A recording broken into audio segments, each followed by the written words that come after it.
నమస్కారం గురుగారు. మహాదేవ. ఎలా ఉన్నారు గురుగారు? బాగున్నారమ్మా. గురుగారు, పూర్వాషాఢ నక్షత్రంలో పుట్టిన వారి గుణ స్వభావాలు, లక్షణాలు ఎలా ఉంటాయో తెలియచేయండి గురుగారు. సంతోషంగా తల్లి. పూర్వాషాఢ నక్షత్రానికి అధిపతి శుక్రుడు. శుక్రుడు ఎవరమ్మా? రాక్షస జాతికి గురువు. అవును గురువు గారు. కాస్త ఇంకో విషయం కూడా ఏంటంటే వారి లక్షణాలు కూడా రాక్షసతత్వంగా ఉంటాయి. అంటే ఎదుటి వారు ఏడుస్తూ ఉంటే దాన్ని చూసి ఆనందపడేది రాక్షస జాతి. లక్షణాలు అలా ఉంటాయి కానీ వారు రాక్షస జాతి వారు కాదు. కొన్ని లక్షణాలు ఎందుకనంటే మనకు జాతకంలో కుండలి అనేది ఒకటి ఉంటది. జాతక కుండలి. కుండలిలో మనకి ఎన్ని హౌసెస్ ఉంటాయి? 12 హౌసెస్ ఉంటాయి. ఈ 12 హౌసెస్లలో ఒక్కొక్క హౌస్ కి ఒక్కొక్క దాని విధి తత్వాల్లో అధిపతులు ఉంటాయి. ఒక్కొక్క రాశి, ఒక్కొక్క నక్షత్రము, వాడి యొక్క పాద గుణగణాలు, వాడి యొక్క గ్రహతత్వాలు అన్ని కలిసి సంచరిస్తూ ఉంటాయి. అయితే వీటిలో ఏంటంటే ఒక్కొక్క దానికి ఒక్కొక్క రకమైనటువంటి విద్య తత్వాల్లో ఉంటాయి కాబట్టి. అయితే వీరికి ఇంకొకటి ఏంటికనంటే తల్లి, కాస్త చిన్న వయసులో నుంచే కొన్ని రకాల ఇబ్బందులు ఉంటాయి. అంటే ఆరోగ్య స్థితిగతులు చాలా అస్తవ్యస్తంగా ఉంటాయి. విన్నావరమ్మా?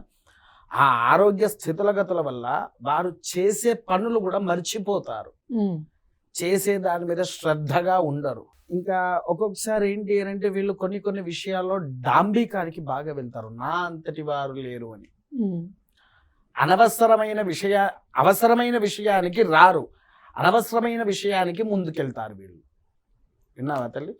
ఇంకో విషయం కూడా ఏంటంటే వీళ్ళల్లో కొన్ని అంటే పాదాల్లో 3వ పాదం ఒక్కటే పాజిటివ్గా ఉంటుంది తల్లి. మిగిలిన 3 పాదాలు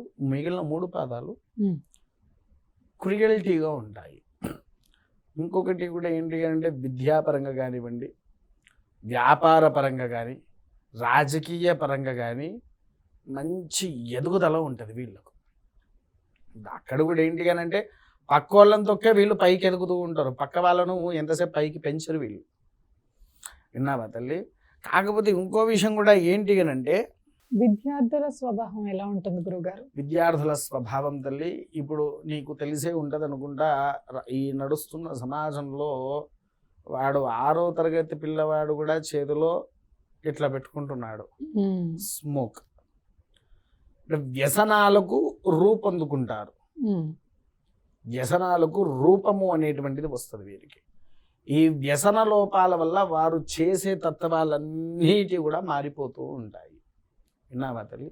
కాకపోతే ఇంకో విషయం ఏంటంటే చదువు పరంగా బాగానే రాణిస్తారు, అన్ని రకాలుగా బాగానే ఉంటారు. కాస్త వ్యసనాలకు అంటే చిన్నవాళ్ళైనా పెద్దవాళ్ళైనా వ్యసనాలకు బాగా బానిసలు అయిపోతారు. ఇక ప్రధానం దానికే వారికి, ఇంకా ప్రధానమే అది. మరి ఎలా గురువుగారు అలా? వీరు వచ్చేసేసి తల్లి ఎక్కువగా సంవత్సరానికి ఒక్కసారి 9 గ్రహాల జపాలు ఇంట్లో ఆచరించాల్సిందే. ఇంట్లో 9 గ్రహాల జపాన్ని చేయించి తర్పణాలు వదలాలి. తర్పణాలు అయిపోయిన తర్వాత ఏది ఇప్పుడు జపం చేసిన దశార్థం తర్పణం, అది తర్పణాలు అయిపోయిన తర్వాత మళ్ళీ దాంట్లో దశమంగా హోమం చేయించి అన్ని గ్రహాల దానాలు ఇవ్వాలి బ్రాహ్మణుడికి.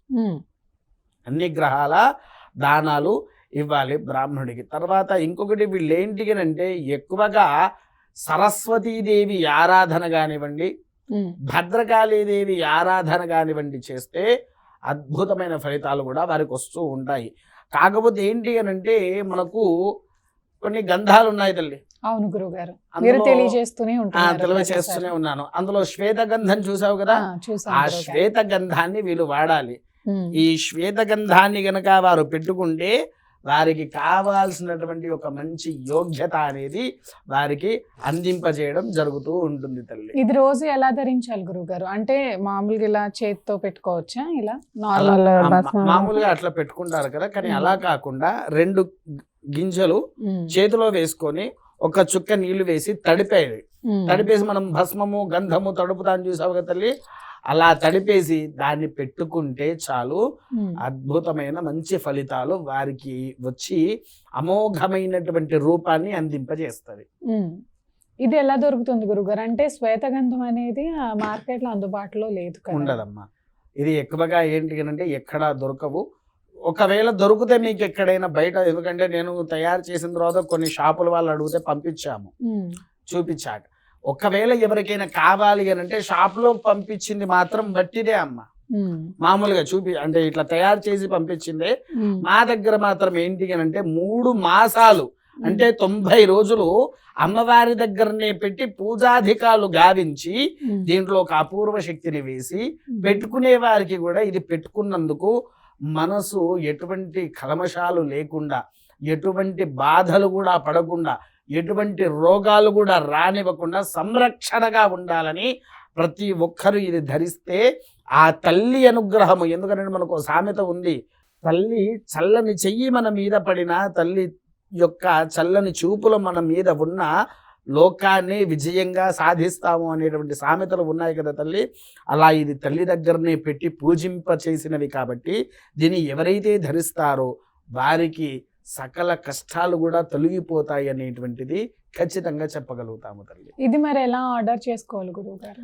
దీన్ని ఆర్డర్ చేయాలనుకుంటే కింద మనకు నెంబర్ స్క్రోల్ అవుతూ ఉంటుంది కదా తల్లి, ఆ నెంబర్కి కాల్ చేస్తే దూరపు ప్రాంతాల వారికి దీనికి కావాల్సినటువంటి ఛార్జెస్, అంటే మనం ప్యాకింగ్ ఛార్జెస్ అంటే కొరియర్ చేసి పంపిస్తాం కదా, ఛార్జర్స్తో కలిపి కింద ఉన్న నెంబర్కి గనక ఫోన్ చేస్తే దీని మూల్యం ఎంత అనేది చెప్తారు, విత్ ఛార్జెస్తో కలిపే చెప్తారు.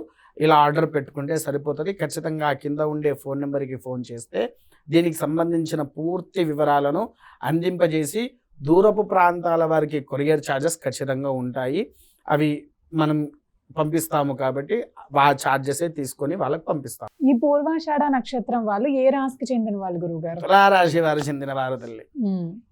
ఎటువంటి పరిహారాలు చేసుకుంటే బొట్టు ధరిస్తూ వాళ్ళకి ఇంకా మంచి జరుగుతుంది గురువు గారు? చెప్పాను కదా తల్లి, వారు ఖచ్చితంగా భద్రకాళి సరస్వతీదేవి ఆరాధన చేయడం ఎంతో ముఖ్యమైనది. ఏ విధంగా అంటే శ్లోకాలు చదవాలా గురువు? శ్లోకాలు అవసరం లేదు తల్లి. అమ్మవారి సత్స్వరూప ఆలయాలు ఒకవేళ వారికి దగ్గరలో భద్రకాళి లేదు, సరస్వతీదేవి ఆలయం లేదు కాబట్టి అప్పుడు ఏం చేస్తారు, ఆ అమ్మవారి యొక్క విధి ఏదైతే ఉందో, ఏది మన అమ్మవారి సత్స్వరూపాలు ఏవైతే ఉన్నాయో ఆ రూపాల అమ్మవారి దగ్గరికి వెళ్ళి ప్రదక్షిణ చేసినా నడుస్తుంది.